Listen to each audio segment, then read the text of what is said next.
Hello friends, आज हम पढ़ेंगे कक्षा 10वीं गणित प्रश्नावली 4.3। प्रश्न क्या है? द्विघात समीकरणों के मूलों की प्रकृति ज्ञात कीजिए। यदि मूलों का अस्तित्व हो तो उन्हें ज्ञात कीजिए। यहाँ पर हमारा जो द्विघात समीकरण है वो क्या है? 2x का वर्ग ऋण 3x धन 5 बराबर 0। ये द्विघात समीकरण है। इनके हमें क्या ज्ञात करना है? मूलों की प्रकृति ज्ञात करना है। अगर मूलों का अस्तित्व होगा तो उन्हें भी हम क्या करेंगे? मूल भी मतलब हम ज्ञात करेंगे। पहले मूलों की प्रकृति ज्ञात करेंगे। क्या करेंगे? मूलों की प्रकृति ज्ञात करेंगे पहले। तो चलिए सबसे पहले हम क्या करते हैं, ये द्विघात समीकरण के मूलों की प्रकृति ज्ञात करते हैं। उसके बाद अगर मूलों का अस्तित्व होगा तो उन्हें भी ज्ञात करेंगे, अर्थात मूल को भी हम ज्ञात करेंगे द्विघात समीकरण के सबसे पहले प्रकृति ज्ञात करने के बाद।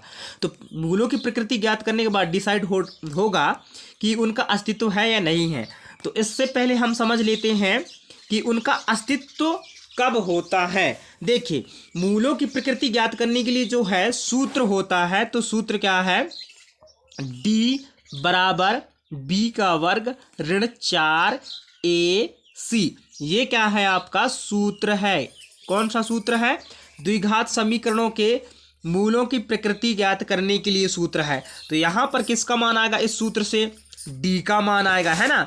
तो d का मान अगर d बराबर मान लीजिए क्या आ रहा है? 0 आ रहा है। ठीक है, d बराबर मान लीजिए 0 आ गया, या कोई भी धनात्मक संख्या जैसे कि 18 मान लीजिए, ये किस में है? धन में है। 20 मान लीजिए किस में है? धन में है, धनात्मक है। तो अगर d का मान धनात्मक आ रहा है तो ये समझिए कि मूलों का क्या है? अस्तित्व है। लेकिन अगर d का मान लीजिए कोई ऋणात्मक संख्या आता है, d बराबर ऋण 2 हो गया, ऋण 3 हो गया, या कोई भी ऋणात्मक संख्या अगर आ रहा है, d का मान, किसका मान? d का मान। जब हम इस सूत्र से ज्ञात करेंगे d का मान, तब तो समझ लेना कि मूलों का जो है अस्तित्व नहीं है। तो क्या लिखना होगा? अतः मूलों का अस्तित्व नहीं है। तो चलिए अब हम बिना कोई देरी किए हुए इस प्रश्न को हल करते हैं और समझते हैं कि ये जो आपका द्विघात समीकरण दिया है, क्या इसके मूलों का अस्तित्व है या नहीं है। तो इससे पहले हम ये जो सूत्र है d बराबर b का वर्ग ऋण 4ac, इस सूत्र में मान रखने के लिए a b c का मान भी तो जरूरी होगा। तो उससे पहले हम a b c का मान कैसे निकालेंगे? तो दोस्तों, द्विघात समीकरण का जो व्यापक रूप होता है वहां से हम a b c का मान निकाल लेते हैं। तो इस सूत्र को अभी मैं मिटा देता हूं। अब हमारा जो द्विघात समीकरण का व्यापक रूप होता है वो लिखता हूं। तो क्या है द्विघात समीकरण का व्यापक रूप? a x का वर्ग धन b x धन c बराबर 0। ये है आपका द्विघात समीकरण का व्यापक रूप। अब यहाँ से a बराबर क्या होगा? 2 कहलाएगा। क्यों कहलाएगा? क्योंकि a का जो गुणांक है वो x है और 2 का भी गुणांक है x है, लेकिन दोनों का वर्ग है। यहाँ भी x का वर्ग है और यहाँ भी x का वर्ग है। तो इस तरह से a का मान कहलाएगा 2, b का मान कहलाएगा ऋण 3, c का मान कहलाएगा 5। तो इस तरह से a b c का मान हम ज्ञात कर लेंगे व्यापक रूप से द्विघात समीकरण की। तो चलिए इसको मिटा के अब हम डायरेक्ट a b और c का मान लिख लेते हैं। तो हमारा a बराबर क्या हो जाएगा?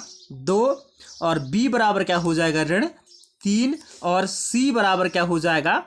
5। ये आपका क्या है? a b c का मान आ गया। अब हम विविध कर अर्थात d का मान ज्ञात करेंगे। तो d बराबर क्या होता है? अब आपका सूत्र क्या है जो मैं पहले में बताया था? d बराबर b का वर्ग ऋण 4ac, ये आपका सूत्र है। ठीक है, इस सूत्र में हम मान रख देंगे। यहाँ पे लिख भी सकते हो सूत्र। ठीक है, ये क्या है? आपका सूत्र है। इस सूत्र में आप मान रखोगे तो d बराबर b का वर्ग कह रहा है, तो b बराबर क्या दिया है? ऋण 3, तो ऋण 3 का वर्ग हो जाएगा। ऋण 4 दिया है तो ऋण 4। इसके बाद यहाँ पे a दिया है तो गुणा के रूप में है a, तो गुणित a का मान क्या दिया है? a बराबर क्या दिया है? 2, तो 2 लिखो। गुणित c है मतलब, तो c बराबर क्या दिया है? 5, तो यहाँ पे 5 लिख लीजिए।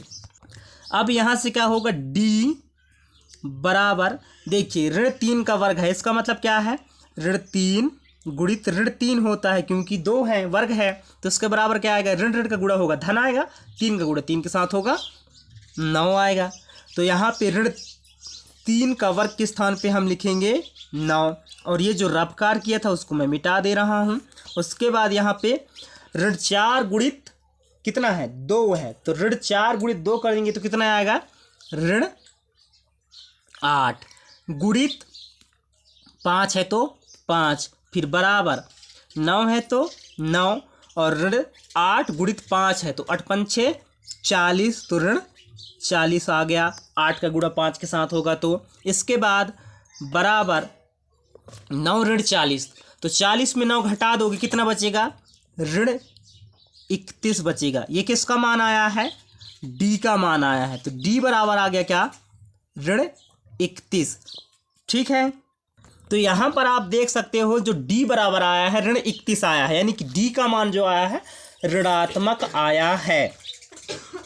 तो मैं आपको पहले ही बताया था कि अगर डी का मान ऋणात्मक हो तो मूलों का अस्तित्व नहीं है। तो यहाँ पे आप देख सकते हो डी बराबर ऋण 31 आ रहा है, तो यहाँ पे हम क्या लिखेंगे, अतः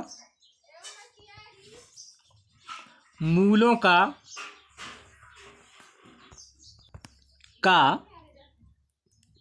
अस्तित्व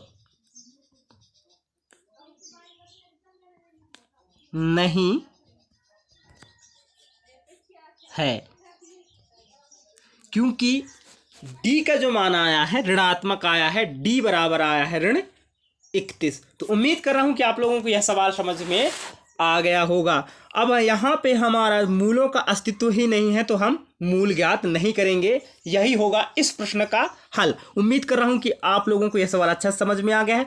अगर आप चैनल पे नए हैं तो चैनल को सब्सक्राइब कर लीजिए, कमेंट्स करके बताइए कि आपको यह सवाल समझ में आया है कि नहीं आया है, और वीडियो को लाइक ज़रूर कीजिए। मिलते हैं एक नए सवाल नए वीडियो के साथ। Thank you so